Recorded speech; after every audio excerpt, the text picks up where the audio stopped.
L'actualité de la RDC écrite pour vous par les Chevaliers de la Plume. Mesdames, Messieurs, bienvenue à cette revue de presse. Bonsoir, l'objectif ouvre cette revue de presse et titre « Le vice-gouverneur Impeto met du feu à l'Équateur ». S'abrille à l'Équateur, renseigne le journal. À la base, une note circulaire du vice-gouverneur Sébastien Impeto, datée du mercredi 16 juillet, qui demande à tous les membres du cabinet du gouverneur de province de rester à la maison jusqu'à nouvel ordre. Dans cette note, le vice-gouverneur n'explique pas les raisons de sa démission qui a provoqué des échauffourées jeudi 23 juillet dans la ville de Mbandaka.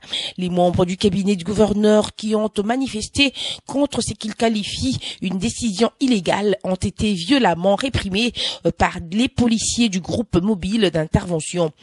Des sources sur place renseignent que 3 membres du cabinet du gouverneur Koya Diallo ont été grièvement blessés et admis aux soins à l'hôpital de référence de Ouangata, tandis que les policiers blessés sont admis au centre hospitalier de la PNC.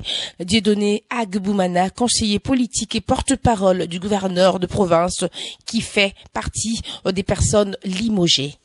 Changeons à présent de chapitre avec le Tonnerre qui écrit dans les conflits avec les maraîchères de la ville d'Elikassi, le conservateur des titres immobiliers faussement mis en cause.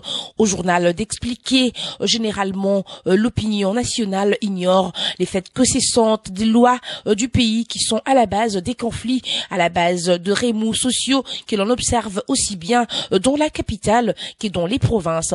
Ces lois devraient logiquement être modifiées pour n'est pas donné lieu à diverses interprétations, telles est, on le sait, du cas du code forestier et du code minier, de documents importants qui accordent des concessions exploitées aux opérateurs sans très souvent tenir compte des intérêts des autochtones. C'est ainsi que les agents de l'État chargés de les mettre en application sont montés à la vindicte populaire alors que la faute ne leur incombe nullement. Cela peut être dit à propos du conflit qui oppose les conservateurs des titres immobiliers CTI de la ville d'Elikassi, Corneille et Moulumbu aux maraîchères de cette partie de la province du Katanga. Le journal écrit encore dans une autre colonne des accusations fantaisistes. C'est ainsi, sans compter avec la désinvolture de ces mamans, sans doute manipulées par des oiseaux des mauvais augures qui vont se mettre à s'opposer à la mise à exécution de la mesure. Une marche de protestation sera même organisée sur les artères de la ville d'Elikassi contre la dite mesure de l'autorité urbaine ayant attribué la superficie à la société minière.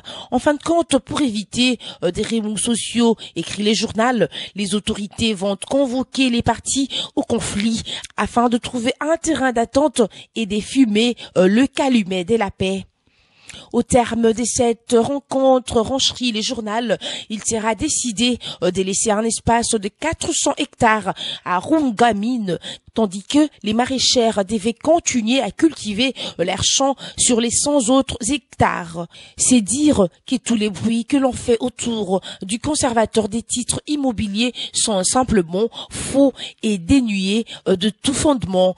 Le conservateur des titres immobiliers a les mains propres dans ce dossier, ajoute le journal. Il n'y est pour rien en amont dans cette affaire. Il est par conséquent malhonnête que l'on continue à lui attribuer la responsabilité d'un dossier dont les autres, surtout son prédécesseur, connaît les tenants et les aboutissants. C'est donc un cadre sur lequel les autorités provinciales du Katanga et les ministères nationaux des affaires foncières peuvent continuer à compter, chute le Tonnerre.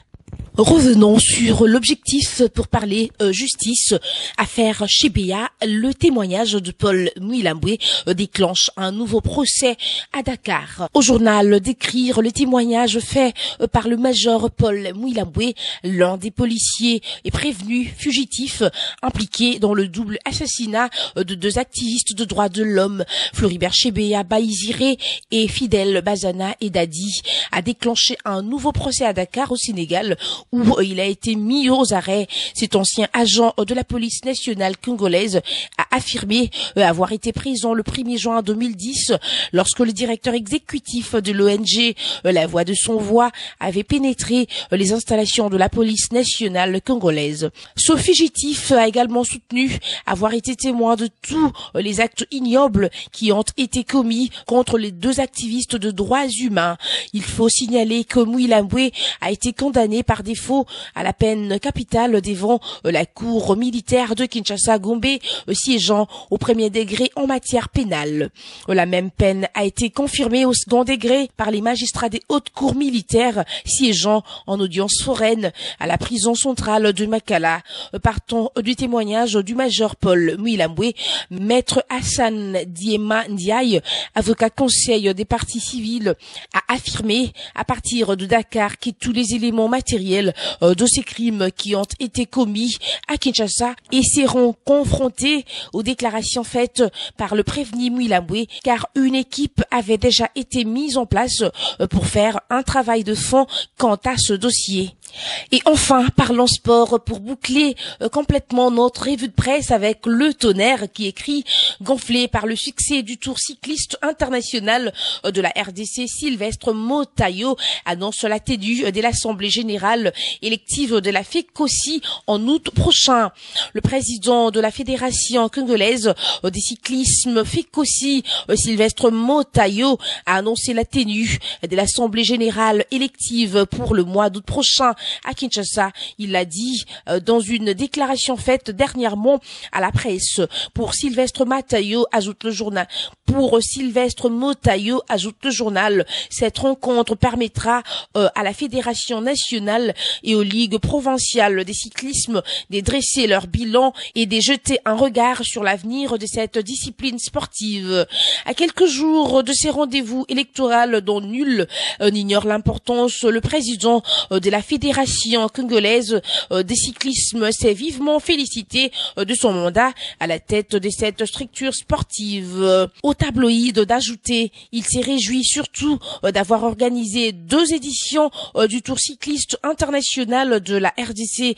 La confiance rétablie, ajoute le journal. Il a par ailleurs indiqué que la confiance s'est rétablie entre la fédération et certains coureurs qui avaient boycotté le Tour cycliste international. Ils sont revenus à la raison après avoir vu que leurs coéquipiers ont touché leur prime, a expliqué Sylvestre Motayo. Pour lui, le Tour cycliste international a redoré l'image de la République démocratique du Congo, autrefois ternie par des échos des guerres et des violences sexuelles.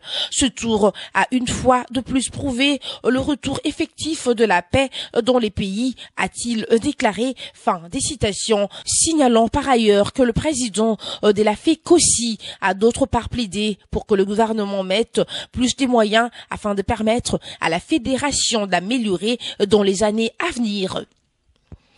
C'est donc tout pour cette revue de presse, mesdames, messieurs, bonsoir. Elle s'achève enfin cette revue de presse. Merci à vous de l'avoir écoutée. On se retrouve demain, si Dieu le veut. Merci.